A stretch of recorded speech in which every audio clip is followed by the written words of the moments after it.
Bismillahirrahmanirrahim. Assalamu alaikum. I am going to teach you class nursery English. This is your English book. Unit 1 is about my alphabets, uppercase and lowercase. A sound A, apple. B sound B, banana. C sound K, cat. D sound D, door. E sound A, elephant. F sound F, flag. G sound G, goat. H sound H, hat. I sound E, igloo.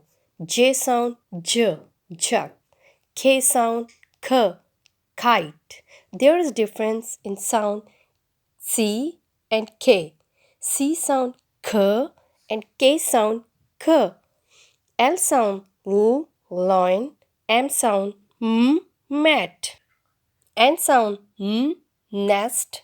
O sound O, orange. P sound P, parrot. Q sound K, queen.